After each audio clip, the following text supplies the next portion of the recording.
And now, from the Room 111 studios, it's Hacking Engagement with James Sternovich.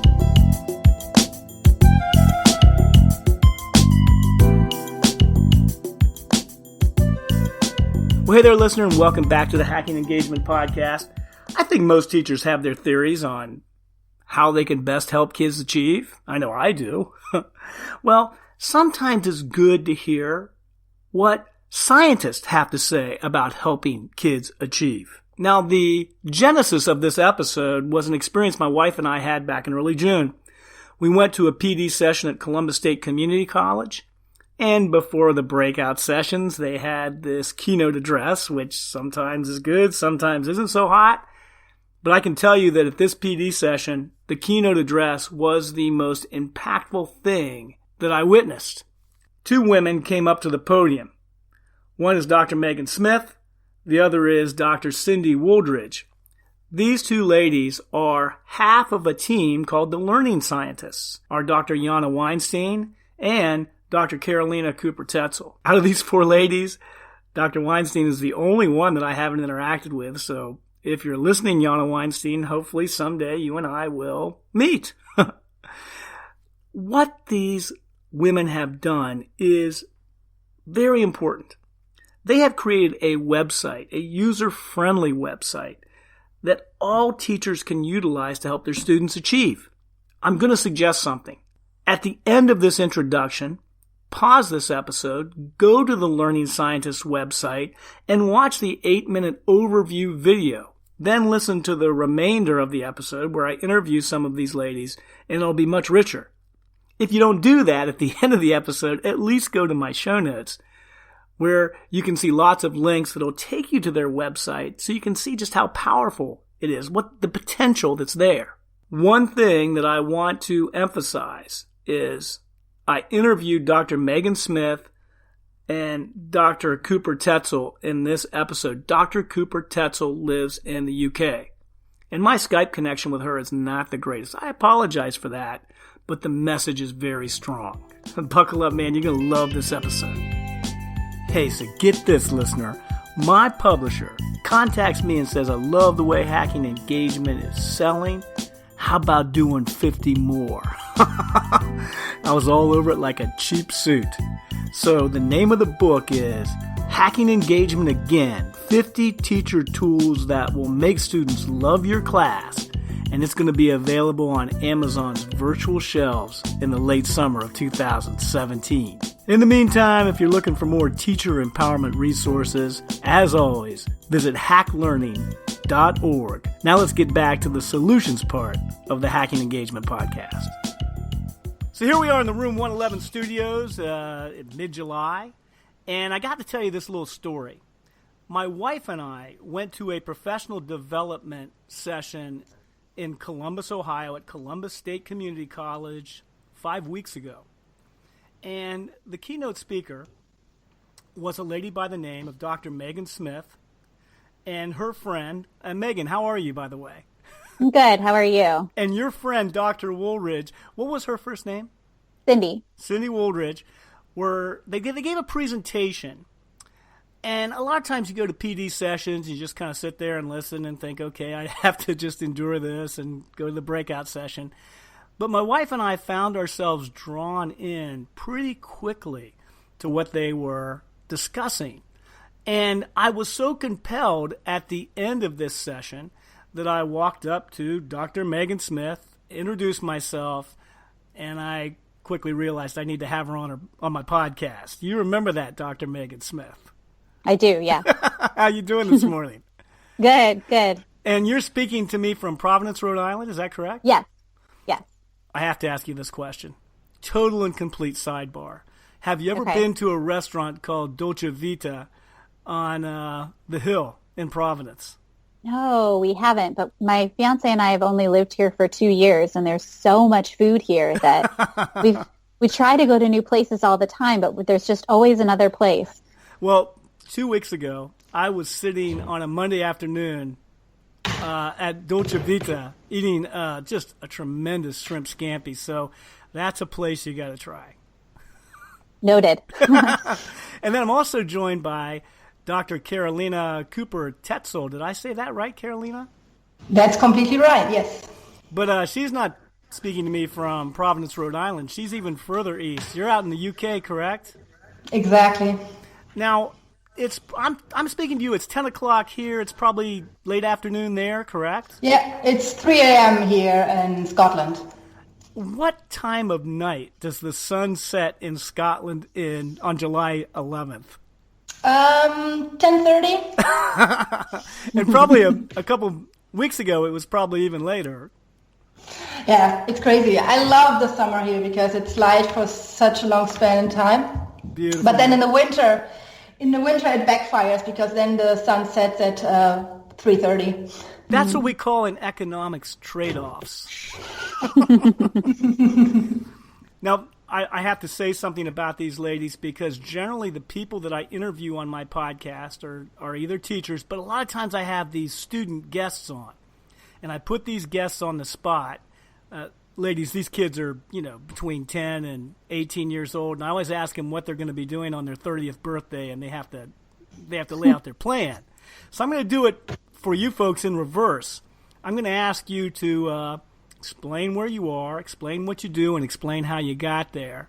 And just give me about a minute apiece. Go ahead, Megan. Great. Well, thanks. My name is Megan Smith, and as you mentioned, I'm an assistant professor of psychology at Rhode Island College. I've been in the United States for all of my training. So I did my bachelor's degree at Purdue University in Indiana, so a Big Ten. I then went to Washington University in St. Louis for my master's and back to Purdue for my PhD. And then I spent 1 year on faculty at Utah State University Eastern, which is a teeny tiny little college associated with the main Utah State campus, but it's situated in central eastern Utah, where the population is about 10,000 people. And I moved there randomly for a tenure track position right out of grad school. And I wasn't sure how it was going to go. It wasn't my absolute dream job, but it was a very good job for right out of graduate school. And I ended up actually really enjoying myself. And I met the guy who became my fiance, and he moved here with me. And he works for Brown University now doing their summer programs. And I'm at Rhode Island College. So we've been here for about 2 years. Out of all the places, go ahead. Yeah. Out of all the places you've lived, what's your favorite?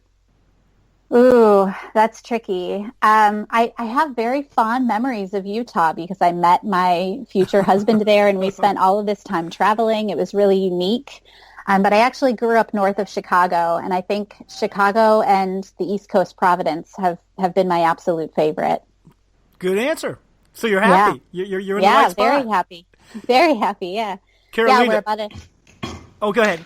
Oh, no. So, yeah, my research focuses primarily on retrieval practice, and I'm really interested in how we can improve meaningful learning in the classroom from young kids all the way up through university. Megan, that's perfect. Thank you so much.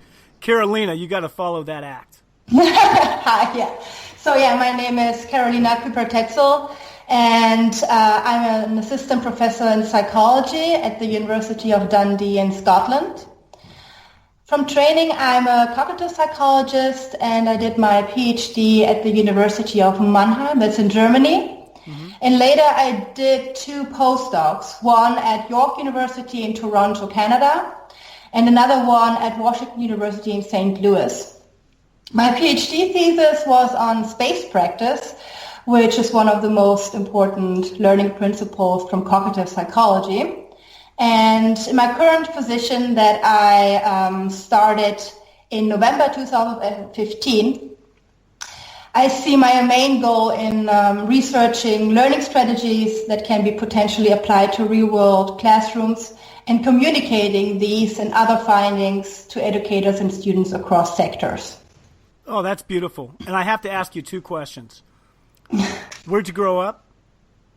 I grew up in Germany. I was born in Brazil, but I grew up in Germany and did all my education, training until the PhD there. And since then, I have been pretty much U.S., Canada, and now in Scotland. Beautiful. Do you dream in German or English? In German. That's beautiful. And then how did you meet Megan? I met Megan through Jana, actually. So I met Jana through Twitter. And then we started talking, and Jana came to the UK for a workshop in fall 2016 and asked me whether I would do the workshop with her, together with her. Mm-hmm. And then we started talking and so on, and then basically the rest is history. Beautiful. Excellent. Now, there's a number of reasons why I asked these ladies on. I'm so impressed with what they've done, and we're going to get into that momentarily, but they're here to help educators. And their website is awesome. And if you use it, it will enrich your class. It will help your students dramatically, and it's free. It's right there, and it's available to everyone. So that's my commercial for what your folks are doing. So let's get into some specifics. Either one of you, why was the idea for Learning Scientists hatched? And that's the name of their group. How was it hatched? How was it birthed? What took place? Well, I can address that. So I think first I probably have to explain who Jana and Cindy are, just very briefly.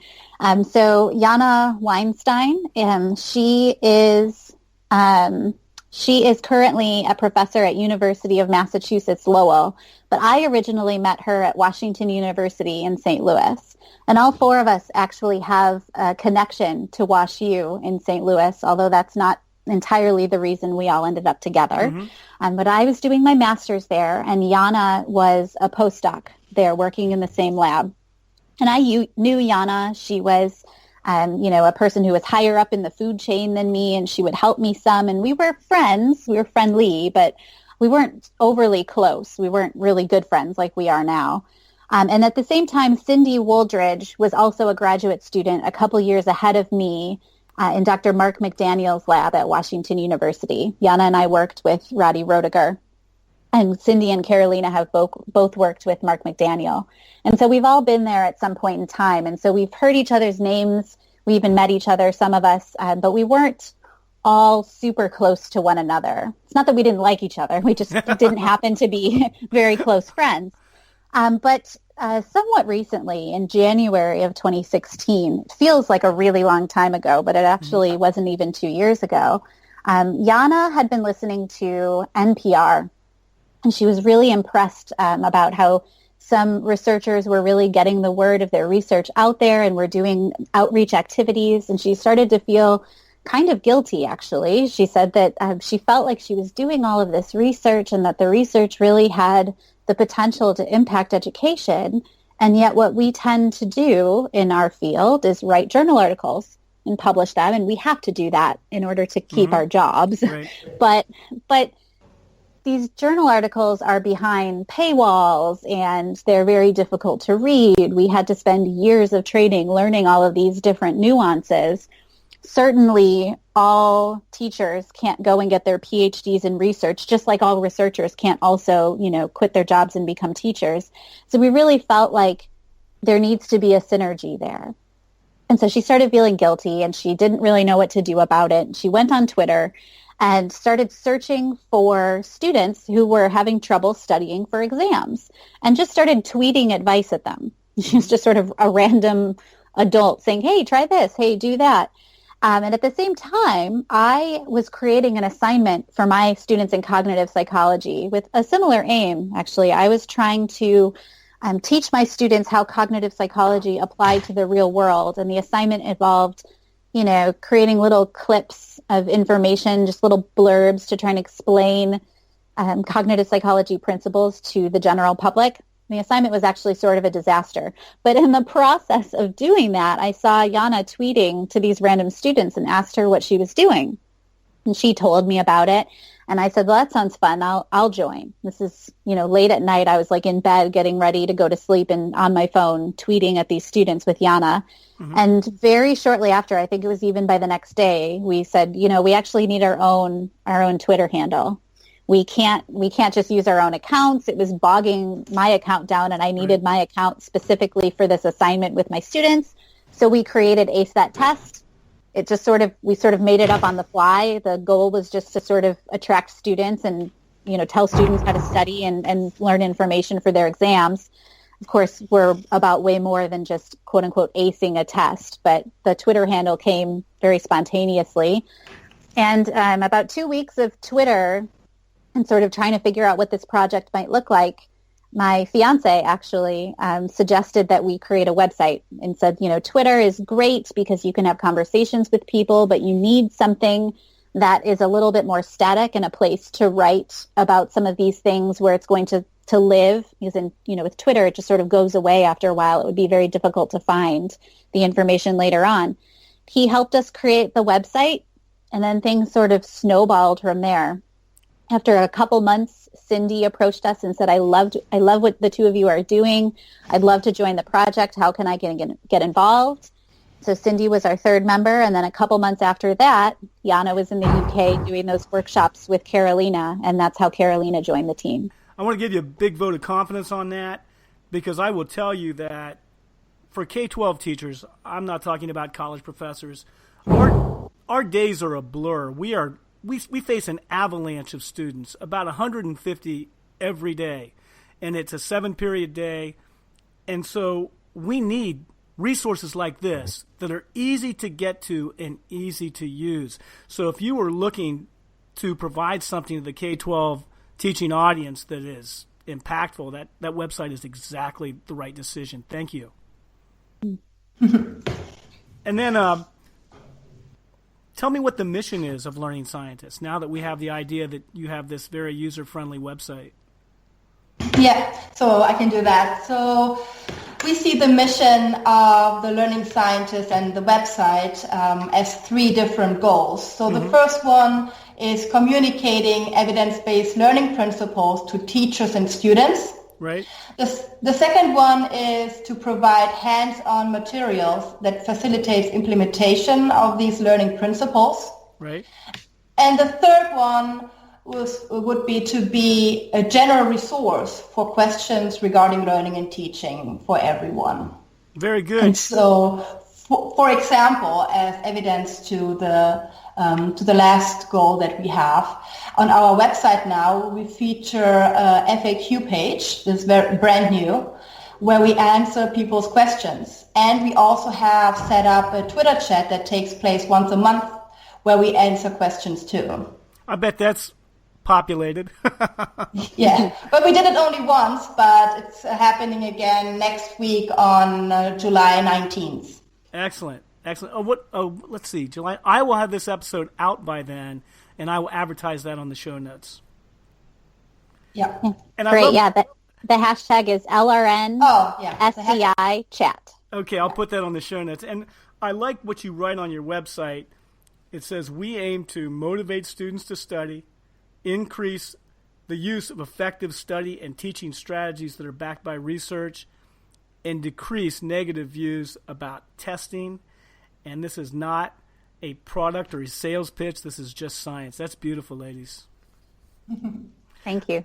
Okay, now you have 6 strategies that and it's kind of interesting because I listened to Megan speak 5 weeks ago. And then I was going to speak to you here, this was a couple days ago. I thought, oh my gosh, I got to get ready for this interview. So I used a lot of the tactics that you promote to prepare myself to talk to you this morning. And one thing that you can do when you go to their website is there's an 8-minute overview of all of their 6 strategies. And I love that overview. And everyone's got 8 minutes. Come on, man. You can watch this for 8 minutes and then decide to jump in. And I think that that's exactly what you'll do. So here's the 6. And stop me at any time, ladies.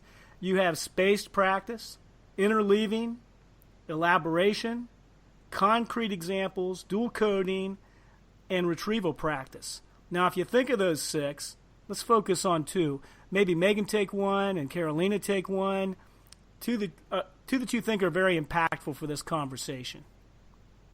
Yeah, so the 2 most important of these 6 strategies are retrieval practice and space practice. Mm-hmm. And I think the reason these 2 are the most important is because they have the most evidence to back them up, and they also are at least in my opinion, the most easily applicable across different subjects or different domains. So some of the strategies like dual coding or elaboration are very, very good in specific contexts. They might work really well with students who maybe have a little bit more expertise. They're not brand new novices. So in the case of elaboration, you need to know a little bit about the topic before you can really dive in.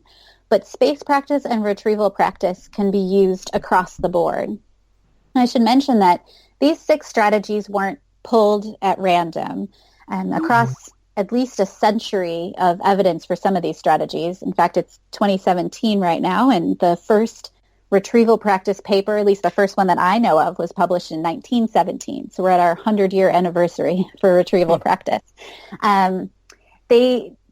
Cognitive psychologists have gone back and looked over the evidence from a century of research and identified these 6 as having the most evidence to back them up and the most utility in the classrooms. But then even among these 6, we can say the 2 that are kind of key strategies are retrieval practice and space practice.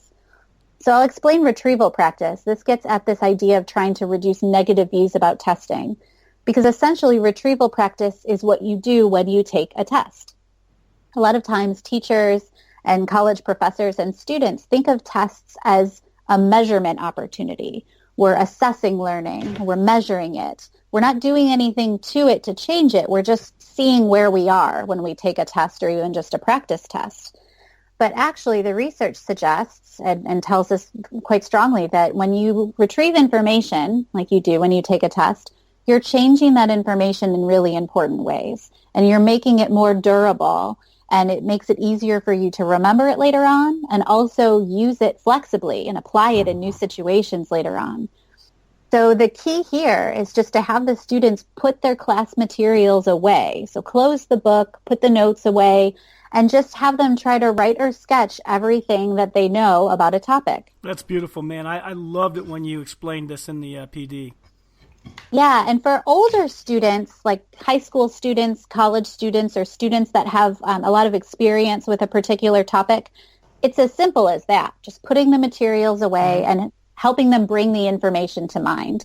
Practice tests are great, but really anything that promotes retrieval of information is going to be useful. So the students can create concept maps from memory, which requires them to retrieve information, or they can try to answer specific prompts or even teach one another different aspects of the topic. Anything that gets them to bring the information to mind without looking at it in front of them is going to be helpful. Okay, Megan, do you mind if I ask a question here? Yes, please do. So you're doing the retrieval practice. You're starting this out in your classroom, regardless of whether it's at the college level or the K-12 level, and I'm sure you face this. You look at the young person and they're like, I got nothing. I can't do it. How do you respond? Well, actually, this happened when I was in graduate school. I started doing research with 4th graders when I was in my PhD program with my advisor, Dr. Jeff Karpicki. And we went into these 4th grade classrooms thinking, well, as long as we use the materials from 4th grade textbooks, we'll be fine, right? We're not going to ask them to try and recall college level information, but surely we can ask them to recall 4th grade level information. We consulted with their teachers. Their teachers gave us material from their textbooks. We were using material that they hadn't learned yet, but would be learning very near in the future. So it was relevant for them in terms of their days in the classroom. And then also it was supposed to be the right level. We had them read through the information. The research assistant even read it out loud. The kids followed along. And then we gave them the blank sheet of paper. And essentially what happened is there was a whole lot of nothing. One kid actually colored with marker on their hand and then stamped their hand on the page, and it turned into this big. They had to go to the bathroom. There was a whole lot of that sort of thing going on. Some of the kids would say, well, this passage was about stars, but I'm going to tell you about my cat. Right. And essentially, when we score these to see how much the students actually retrieved for the research, we score it by idea units. So we say, how many of the ideas from the text did the students produce? And on average, they produced about 2. And even the kid that said this passage was about stars, but I'm going to tell you about my cat, gets 1 idea unit for saying star. So you can see that's the average. It didn't go very well. And, in hindsight, of course it didn't go very well. That's a really difficult thing for students to do. And fourth graders are transitioning from learning to read to reading to learn. And so it was just too much. So we went back to the drawing board and we thought, okay, these kids are not fundamentally different. Retrieving information cognitively should do something for them. We just have to figure out a way to scale it. So we actually designed some scaffolded activities where we would give the kids a text to read and then a little baby concept map. I have a blog on the website about this. Good. It's about helping elementary students practice retrieval. And we actually let them use the text first, gave them sort of an open book assignment. And then we would take their books away and say, okay, now try to retrieve it again. From there, success during retrieval practice went up and learning actually improved from retrieval practice now that we were able to scaffold. I'm so glad I asked that question because I know the way a lot of K-12 teachers think. And when you started talking about that, I imagine some of them were thinking, oh, geez, my kids wouldn't write anything. So you need to prime the pump, so to speak, with some activities that are on your website that will help kids switch into this expressive mode. Yeah, we definitely need more research on retrieval practice with younger kids, and that seems to be the direction that the different labs are going. It is very difficult to do research in the classrooms with elementary school children. It's very expensive, and even if you forget about the expenses for a minute, it does take time out of their day. We don't want to just go into the classroom and start doing things and we don't know it's going to work. But we're pretty confident now, and so we can go into classrooms and start doing these types of things, and it seems to work pretty well. We're also really hoping that by introducing this idea of retrieval practice and practice tests early on, that some of the testing that is much higher stakes and is a bit, it's scary, some of the standardized stuff maybe won't seem quite as bad because it's just going to be like what they've been practicing the whole time. Okay. Now we talked about retrieval practice, and let's talk now about space practice. Exactly. So the second most important learning strategy that we have on our website and that has the most evidence, accumulated the most evidence over the years, is space practice.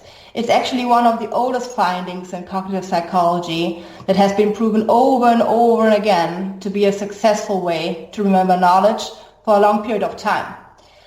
It is a finding that distributing learning sessions in which previously learned material is revised is better for remembering than cramming the same amount of study time into a single session, say the day and night before the exam. Mm-hmm. So the beauty about space practice is that it works for a range of different domains. So for text learning, for conceptual learning, for motor learning, or for learning how to play the piano. And it works in different age groups. It has been shown for preschoolers, for younger children, for children in secondary school, for adults and older adults as well.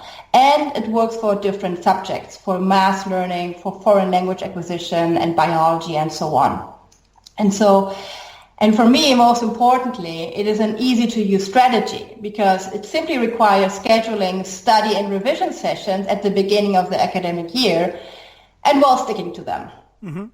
And so there, I think, again, what comes back in order for this to become a successful strategy and a strategy that students hopefully use in their self-regulated learning is that some scaffolding takes place by teachers, for example. So if teachers use the strategies in their classroom by revising material that is older in a specific class, students see what's happening and they tend then to revise that material at that point in time too, which again creates space practice. You know, one thing that I was really taken by when I watched the video, when I listened to Megan speak last month, in regard to space practice, for K-12 teachers, we can incorporate this into our week.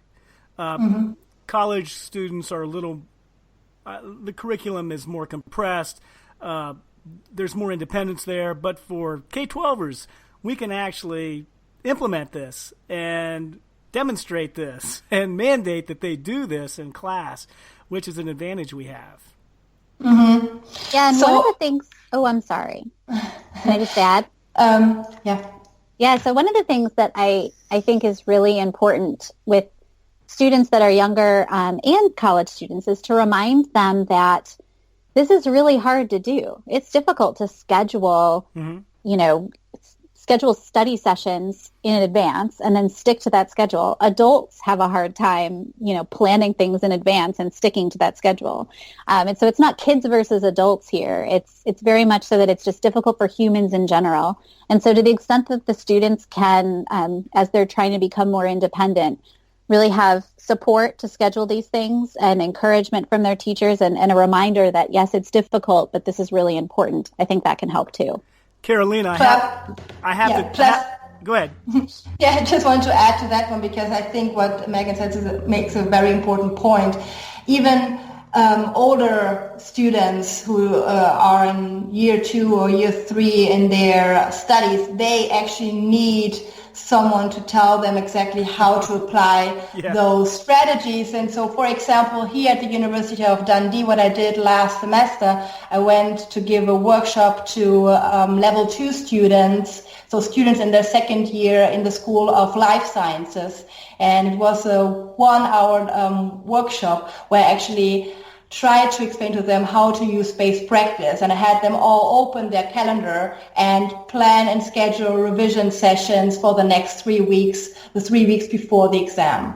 Very good. And so they actually did this right there, and they actually had no excuse not to do it. I have to tell you a great story, Carolina.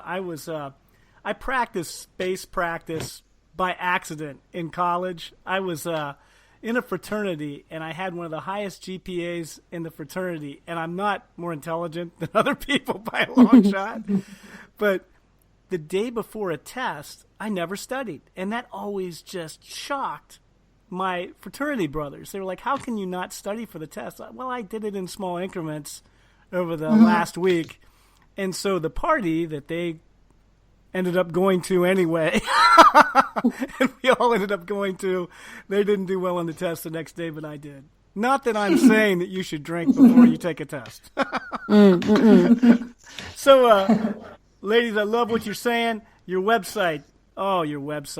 Sometimes, like I was talking about before, sometimes the idea of reading a scholarly journal is not nearly as compelling and engaging as visiting a website with videos and examples. I mean, let's be real here. And so that's what I love about your website. How can a listener maximize your website's potential? Yeah, I love what you're saying. Even as a researcher and a scholar, sometimes I have a really hard time getting through journal articles. Some are better than others, but it is very daunting.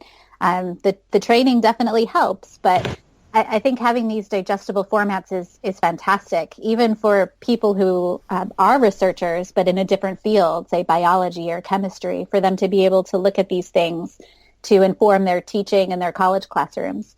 We have my fiance, Sam Samaraki, to thank for the website design. He really helped us make sure it was nice and clean and easy to use.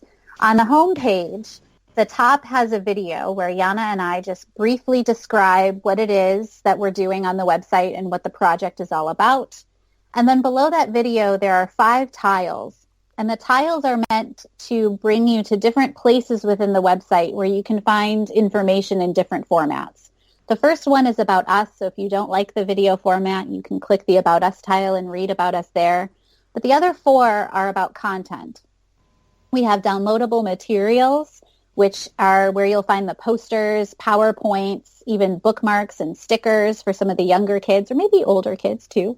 And I like stickers. Stickers are great. It was actually Jana's idea. And the bookmarks were Carolina's idea. Okay. So there you'll find some very brief, compact descriptions of these strategies.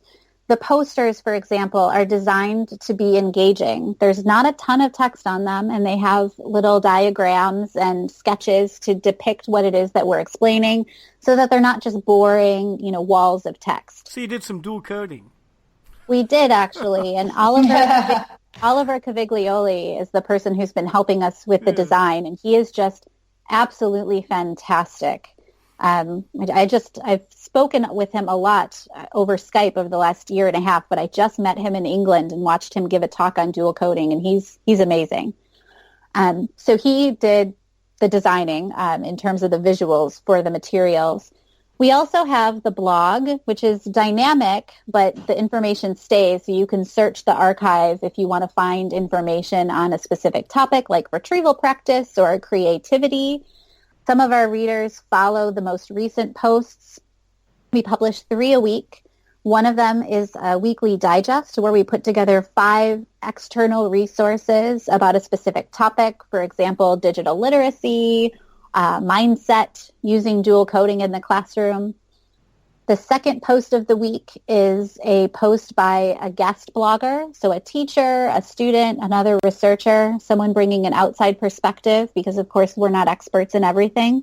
And then the third post of the week that comes out on Thursdays is a blog written by one of the 4 of us. So you can follow the new posts or subscribe to get the post into your inbox, or you can go to the archive and search for specific topics. We have categories, tags, and then you can just straight search the blog as well. Here's the what final. I'm sorry. Oh, sorry. Go ahead. No. You continue. The final 2 tiles are videos and frequently asked questions. The videos tile contains 1 overview video, which you mentioned, and then 1 brief video for each of the 6 strategies where Yana and I make fools of ourselves in the name of science.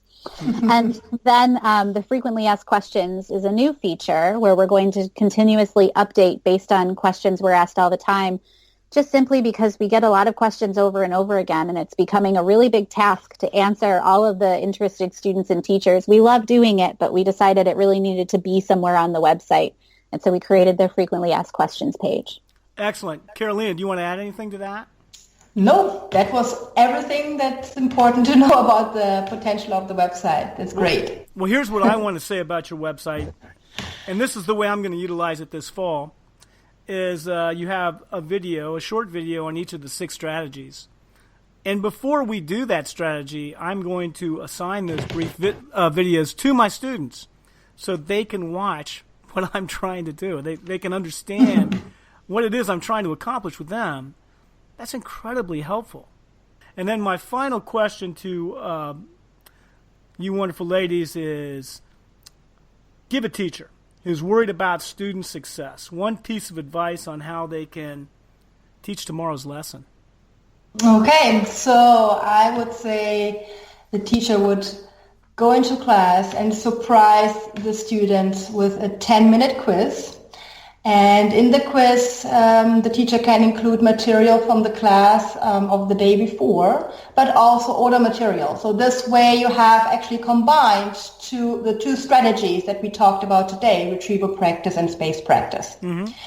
And important is that students get feedback on their answers. And so you could have this as 2 stages. So in the first stage, you have students in groups of 2 discuss and try to find the answers to the questions themselves by looking through their material and discussing. And then make sure at the very end to end the exercise by giving the correct feedback. Mm-hmm. Okay. Megan. Yeah, and another thing that teachers can do is give spaced homework. So rather than assigning homework on the topic that they've most recently taught, which seems to be the norm, and I used to substitute teach actually, so I don't know everything about the K through 12 classroom, but I did know how to assign homework when I was doing the substitute teaching, and it always seemed like the homework really was mostly about the stuff from that particular day. Well, one thing the teachers can do is chop up the homework so that some of the information is from class today or class yesterday, but much of the homework is actually over older material. This provides spacing without having to completely redo lesson plans during the day. You can just chop up the homework and utilize spacing in the students' time in the evenings. Megan, that's brilliant. I've never thought of doing that. What the heck? Thank you. I have to credit, so that's also Jana's idea. We sort of come up with things in a synergistic way, and so I can't take full credit. Well, you can take partial credit. I'm going to give it to you. Thank you. Thank you. Well, ladies, it's been wonderful talking to you. You're busy people, man. I'm not busy. I'm on summer vacation. I'm not doing anything, man. So the fact that you took some time and talked to me means a lot. And you're doing good work. I mean, this is the beauty of modern education is you don't have to spend $100 to buy a book. You can go online and look at the Learning Scientist website for $0. That's cool. Yes, thank you. We love talking with teachers and students, so we really appreciate this opportunity. Thank you. Thank you so much. Thank you. Thanks. So here we are at the What You Can Do Tomorrow section, and job one is to go to learningscientist.org and explore that website. Watch the videos. Explore the 6 strategies. I know you'll find something that you're going to use. Also for tomorrow, why don't you try a retrieval exercise in your class? And again, go to the website for some ideas. And then the second thing I'd like you to try is try a spaced practice activity for tomorrow's lesson. Think how awesome it would be if the learning scientist helped your students develop some academic confidence. That's the potential of delving into this website and delving into these strategies. Good luck tomorrow engaging your students. Show notes for this episode can be found at jamesallensturnevant.com. If you enjoy Hacking Engagement, please subscribe, rate, and review us on iTunes.